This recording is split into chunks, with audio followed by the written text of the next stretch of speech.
Hi అండి. Welcome back to one more mini vlog. నేను అమ్మ వాళ్ళు అందరం కలిసి టెంపుల్కి వెళ్ళాము.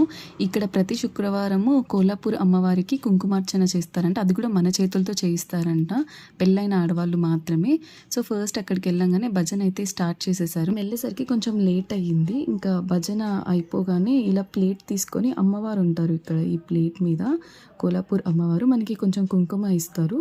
అక్కడ వాళ్ళు నామాలు చెప్తుంటే మనం అమ్మవారి కాళ్ళ పాదాల మీద ఈ కుంకుమని వేస్తూ మనం అమ్మవారిని తలుచుకోవాలి. సో ఇది కంప్లీట్ అవ్వగానే ఇంకా నెక్స్ట్ నుంచి ప్రతి గురువారం ఒక 9 వారాల వరకు మనదీప వర్ణన, అలాగే లలిత సహస్రనామం ఉంటుందంట. అది కూడా చెప్పారనమాట. ఎవరైనా రావాలి అనుకుంటే వచ్చేటప్పుడు ఒక 33 పూజలు తీసుకొని రావాలంట. ఇంకా పూజ కంప్లీట్ అవ్వగానే ఫైనల్గా మంగళహారతి అయితే ఇచ్చేశారు. అమ్మవారు మాత్రం చాలా కళగా ఉన్నారు కదా, చూడంగానే చాలా హ్యాపీగా అనిపించింది.